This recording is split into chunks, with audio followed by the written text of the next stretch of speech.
이전에 비해서 가격대가 많이 떨어져서 가격이 메리트 있어진 거를 찾고 내가 아이한테 좋은 학군을 제공하면서 몸테크하고 싶으시다 하시는 분들한테 조금 고려해 볼 만한 좋은 데라고 생각이 들고. 네, 저희 지금 한솔마을 안으로 들어왔는데 확실히 아까 시범 한양과는 조금 분위기가 다른 것 같아요.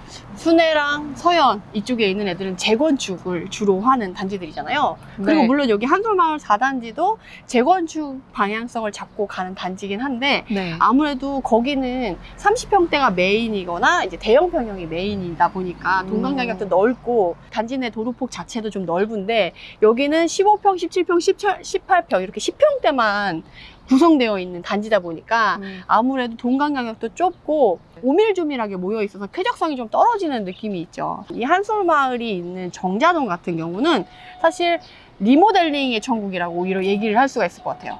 리모델링 밭인가요? 뭐 리모델링 밭이라고 해서 3번처럼 막 12개, 18개 단지들이 막 연합해 되어 있고 리모델링을 추진하진 않지만 지금 여기 정자 같은 경우 느티마을 3, 4단지 그리고 한솔마을 5단지, 이제 6단지가 이제 리모델링을 추진하고 있어요. 그래서 특히나 이제 느티마을 3, 4단지 같은 경우는 지금 올해 내에 다 이제 8월, 6월에 이주를 끝내서 2주까지 됐다 그러면 이 사업이 엎어질 일이 없어요. 대부분 리모델링이나 재건축이나 사업 진행이 잘 되면 잘 될수록 이제 가격이 높아지는데 중간에 언제든지 사업이 접어질 수가 있어요. 근데 2주가 됐다. 2주까지 이제 관처가 나와서 이제 이주를 한다라고 하면 이제 그거는 사람들이 집을 뺐는데 엎어질 수는 없기 때문에 이제 사업성이 이제 거의 안정화됐다라고 볼 수가 있는 거죠. 그럼 어느 단계에서는 엎어질 수 있다라고 생각할 수 있어요? 관처나기 전까지는 언제든지 엎어질 수 있다. 그러니까 엎어진다는 게 멈출 수도 있고 아예 사업을 이제 무산하기도 해요. 관리처분 계획인가 네네네. 나기 전까지는 엎어질 수도 있다라는 말씀이시죠? 네, 그래서 왜냐면 지금처럼 부동산 하락장이 왔을 때 사업성이 안 나서 지금 건설사들이 막 도산하는 애들이 많잖아요. 시공사로 선정된 건설사에서 갑자기 못하겠다고 하거나 그러면 사업이 멈추잖아요. 그러면 지금 막 그 인플레이션 때문에 자재비가 막 올라가고 그러면 건축비가 올라가고 공사비가 올라가면 추가 분담금이나 이런 것들이 같이 기하급수적으로 상승하면서 사업성이 떨어지고 사람들도 이제 원하지 않을 수가 있게 되는 거예요. 그러면 우리 이제 그만하자. 이렇게 무너질 수가 있는 거죠. 그렇기 때문에 이렇게 리모델링이 2주를 앞두고 있다라고 하면 상당히 메리트가 있고 정자동 내에는 그런 애들이 이제 몇 개 있는 거고 무지개마을 4단지, 5단지 이쪽 밑으로 이 정자동 내에 있지 않지만 그쪽에는 벌써 끝나서 2주를 하고 끝났어요. 근데 그 두 번째로 그 가장 핵심 입지에서 리모가 있는 건 여기 정자동이다 라고 생각을 하시면 되고 그 안에서 이 한솔마을 4단지 같은 경우는 좀 특징적으로 다른 애들은 다 리모 생각하고 있는데 얘는 재건축을 생각하고 있는 거죠. 왜일까요? 어떤 것에서 그게 차이가 나는 걸까요? 용적률이 얘가 148% 나와요. 지금 분당이 대부분 이제 시범 쪽 애들도 200%나 190%대 용적률이 나오는데 여기는 148%예요. 그러다 보니까 이제 사람들이 재건축을 생각하는 방향으로 접근을 하는 거고 최근에 10평대 같은 경우는 절대가가 낮을 수밖에 없잖아요. 뭐 20평대, 30평대보다는. 그래서 지금 시세가 지금 이게 5억대 중반이 저층 물건이 하나 있고 6억대 물건이 한두 개 있고 나머지는 7, 8억대 물건만 있대요. 근데 이제 실제 거래 가능한 금액은 5억대랑 6억대잖아요. 7, 8억 굳이 5억대, 6억대가 있는데 7, 8억 살 필요가 없으니까.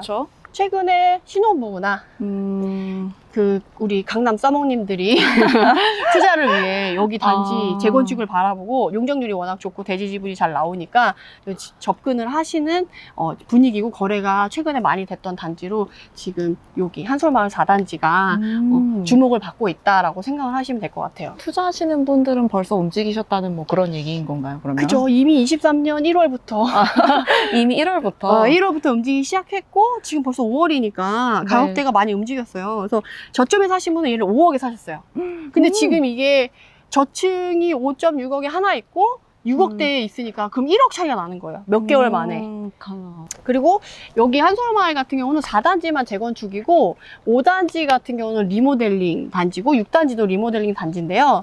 6단지는 이제 성남시 공공지원 리모델링 공공지원 단지로 선정이 돼서 이제 조합 설립을 추진하고 있는 중이고 5단지 같은 경우는 리모델링이 이전부터 잘 추진이 돼서 2주를 앞둔 시점까지 왔었는데 2주를 앞두고 나서 조합과 조합원 간에 소송이 일어났어요. 네. 근데 안타깝게도 조합원이 승소를 하고 조합이 패소를 해서 지금 사업이 멈췄어요.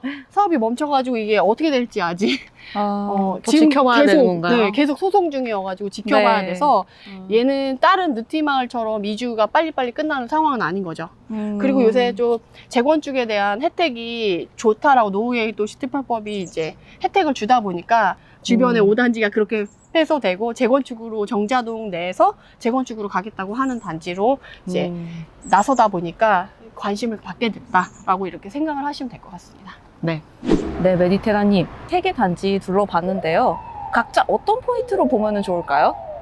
첫 번째 이제 시범단지 같은 경우는 네. 아무래도 이 시범단지가 이전부터 선도지구를 엄청 노리고 있는 단지예요. 네. 본인들이 1기 신도시 분당이 지어질 때 이름 자체도 시범단지잖아요. 네. 그래서 자기들이 이제 그런 걸 누렸었기 때문에 그 다음도 이제 노리고 싶다라고 이제 으쌰으쌰 열심히 하고 있는 데라서 그다음에 지자체가 조건을 제시했을 때 조건을 잘 맞추려고 하는 노력이 있겠죠. 그래서 통합 재건축에서 롤모델이 될 만한 걸 찾고 싶다. 좀 통합 재건축 안에서도 좀 빨리 진행되는 걸 찾고 싶다 하시는 분들, 그리고 분당에 이제 기준을 세우고 싶다 하시는 분들한테는 이제 시범단지 24평이면 10억 전후로 지금 10억대 초반으로 접근을 할 수가 있잖아요. 근데 사실은 이게 이 가격이 많이 떨어지는 가격 중에 하나거든요. 그래서 지금 만약 이전에 진입 못했던 사람이다. 그래서 오랫동안 장기 투자하실 분들이다라고 하면 시범단지 24평을 노려보셔도 나쁘지 않을 것 같고 네. 두 번째로 우리가 갔었던 순회동의 푸른마을 같은 경우는 이전에 비해서 가격대가 많이 떨어져서 가격이 메리트 있어진 거를 찾고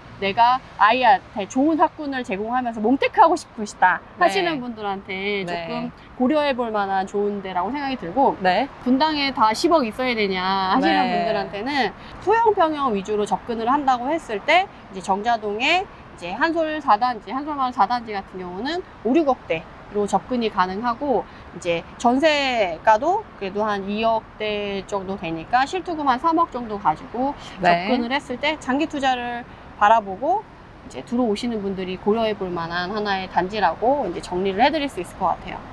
메디테라님 오늘 정말 뜻깊은 시간이었는데요. 얼마 전에 또 새로 저서가 나왔다고 해서 제가 또 읽어봤는데 임장하는데 아주 꿀팁이 가득한 아주 좋은 책이었던 것 같습니다. 네, 오늘 이렇게 출연해주셔서 감사합니다. 오늘 영상도 좋으셨다면 구독, 좋아요, 알림 설정까지 부탁드립니다.